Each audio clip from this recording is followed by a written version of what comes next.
আসসালামু আলাইকুম। সকল জল্পনা কল্পনার অবসান ঘটিয়ে রাজনীতিতে এক নাটকীয় ঘটনা ঘটে গেল।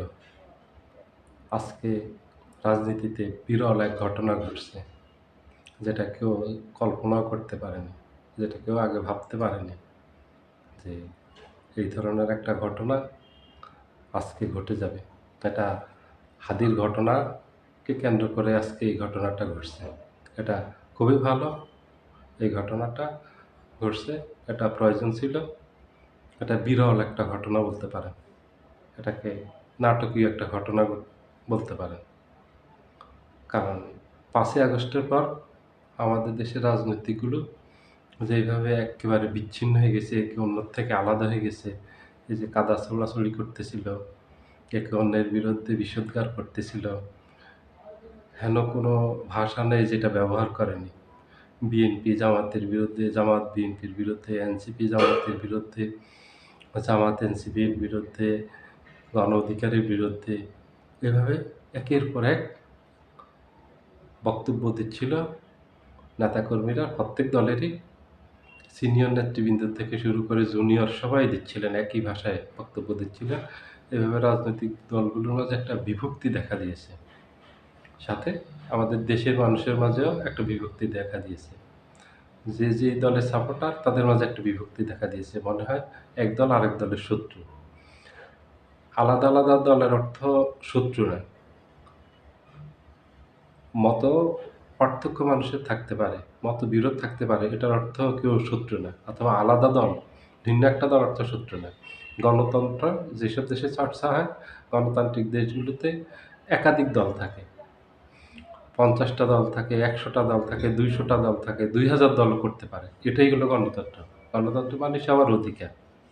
কিন্তু এই অধিকার চর্চা করতে গিয়ে ৫ই আগস্টের পর আমাদের দেশের রাজনৈতিক দলগুলো বিভক্ত হয়ে গেল।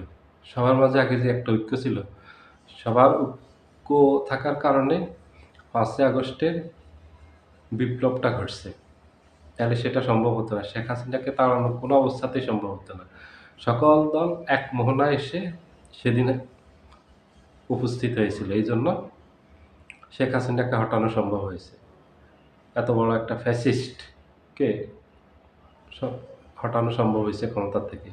তার পতন ঘটছে, সবাই এক জায়গায় এসে মিলিত হয়েছে। ঠিক আজকে সেই অভাবনীয়, অকল্পনীয়, যেটা জল্পনা কল্পনার বাহিরে ছিল, মানুষের চিন্তার বাহিরে ছিল, সেটা আজকে ঘটে গেল। ইনকিলাব মঞ্চে এসে সকল দল সমবেত হলো আজকে। সকল দল মতের সবাই এসে আজকে একত্রিত হলো। পুরো জাতি অভিভূত হয়ে গেল। সবার এই আজকে যে একত্রিত হয়েছে, এতে সবাই খুশি। এতে সবাই খুব আনন্দিত। এতে আমি নিজেও আনন্দিত। আমরা চেয়েছি আলাদা আলাদা দল থাকবে, আলাদা আলাদা মতাদর্শ থাকবে। যার যার মতাদর্শ সে প্রচার করবে।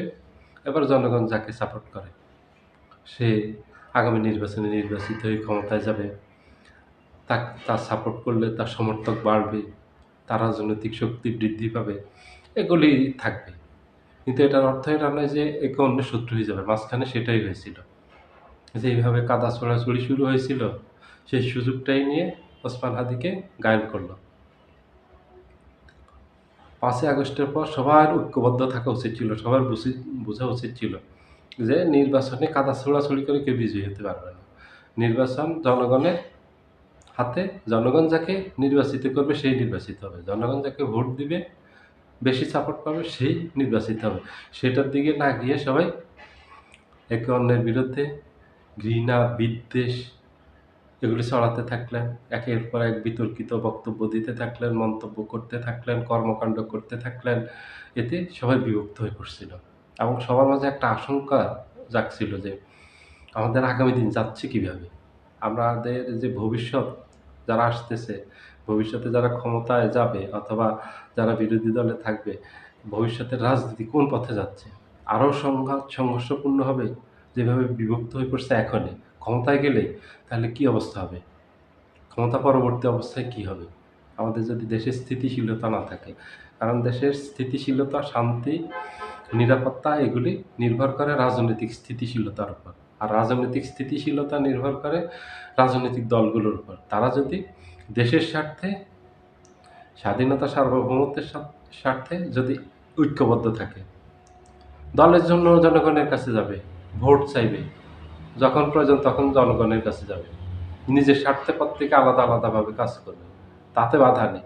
কিন্তু স্বাধীনতা সার্বভৌমত্ব, দেশের স্বার্থে, দেশের মঙ্গলের জন্য, জনগণের মঙ্গলের জন্য সবাই সবসময় এই আজকের মতো ঐক্যবদ্ধ দেখতে চায় পুরো রাজনৈতিক দলগুলোকে, যতগুলি দল আছে। আজকে দল ও মত নির্বিশেষে সবাই ইনকিলাব মঞ্চে গিয়ে হাজির হয়েছে। সকল রাজনৈতিক দলের আজকে প্রতিনিধিত্ব ছিল সেখানে, সব রাজনৈতিক দলের নেতৃবৃন্দ ছিলেন, এমনকি সাংস্কৃতিক অঙ্গনের যারা ছিলেন তারাও আসছেন আজকে এখানে। এক অভূতপূর্ব পরিবেশ তৈরি হয়েছে আজকে সেখানে, যেটা মানুষ দেখছে, সকল প্রচার মাধ্যমে দেখছে, মানুষ প্রশংসা করতেছে আমাদের রাজনীতিবিদদের। আমরা এইভাবে ওনাদেরকে ভবিষ্যতে দেখতে চাই। ওনারা আলাদা আলাদা দল করবেন, মত প্রকাশ করেন, মত প্রচার করে না, যার যার মত আছে দলীয়, এক একজনের এক একটা দলীয় আদর্শ আছে, আদর্শ প্রচার করতে থাকেন, সমস্যা নেই। আমরা যাকে ভাল লাগে তাকে গ্রহণ করব। বিশেষ করে বিএনপি, জামাত, এনসিপি এখন বাংলাদেশের সবচেয়ে গুরুত্বপূর্ণ ভূমিকা পালন করবে। এদের মাঝে ঐক্য অবশ্যই প্রয়োজন, খুবই গুরুত্বপূর্ণ। আজকে যেভাবে একেবারে একত্রিত হয়েছেন, এক মোহনায় এসে মিলিত হয়েছেন, এইভাবে যেন এই এক মোহনাতেই থাকেন। যে ক্ষমতায় যাবেন সুন্দরভাবে দেশ শাসন করেন, এবং বিরোধী দলে যারা থাকবে তারা বিরোধী দলের ভূমিকা পালন করেন। তারা রাজপথে কোনো ধরনের হাঙ্গামা, জ্বালাও পোড়াও, হরতাল, অবরোধ এগুলি দিবেন না। এগুলি দিলে দেশ ক্ষতিগ্রস্ত হয়।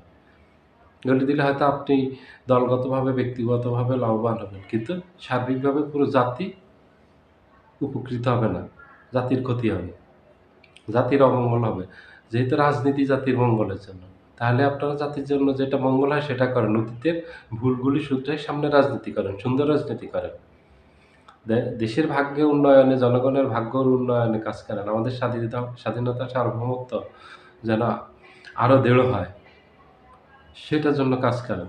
কোনো অবস্থাতে যেন আমাদের স্বাধীনতা সার্বভৌমত্ব যেন দুর্বল না হয়, ভুলণ্ঠিত না হয়, বিদেশিরা যেন আমাদের দেশের উপর হস্তক্ষেপ করতে না পারে, বিদেশি কোনো শক্তি, ভারত যেন কোনো ষড়যন্ত্র করতে না পারে। রাজনৈতিক নেতৃবৃন্দ ঐক্যবদ্ধ থাকলে ভারত কোনো ষড়যন্ত্র করে এখানে টিকতে পারবে না।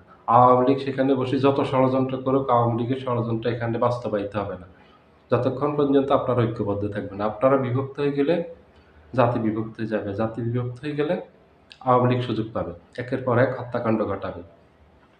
আওয়ামী লীগের রাজনীতির ইতিহাস হলো হত্যার, খুন, হত্যা, গুম, ক্রসফায়ারের রাজনীতি ৭৫ থেকে ২৪ পর্যন্ত আপনারা দেখেন একই রাজনীতি। আর এগুলি শেল্টার দিচ্ছে আওয়ামী লীগের সবচেয়ে বড় সহযোগিতা করছে যারা, ভারত। ভারত তাদেরকে বারবার সব কিছুতে সহযোগিতা দিচ্ছে, এবং আমাদের দেশে এই ঘটনা ঘটিয়ে অপরাধীরা ভারতে গিয়ে আশ্রয় নেয়। ভারত আশ্রয় দেয় বিধায় আশ্রয় নেয়। তাহলে আপনাদেরকে সহজভাবে বুঝতে হবে, ভারতকে কোনো অবস্থাতে সুযোগ দেওয়া যাবে না। আজকে ওসমান হাদিকে হত্যার চেষ্টা করা হয়েছে, কালকে বিএনপির কাউকে করবে, পরশুদিন জামাতের কাউকে করবে, তারপরের দিন এনসিপির কাউকে করবে, তারপরের দিন অন্য কাউকে করবে, তারপরের দিন আমিও হতে পারি, যে আমি কথা বলতেছি, যে কেউ হতে পারে। যদি আমরা ঐক্যবদ্ধ থাকি তাহলে ভারতের পক্ষে এটা সম্ভব হবে না, কারো পক্ষে সম্ভব হবে না। পৃথিবীর এমন কোনো শক্তি নেই যারা আমাদেরকে আঘাত হানতে পারে, আমাদের উপর দুর্বল করতে পারে। সবাই ভালো থাকবেন।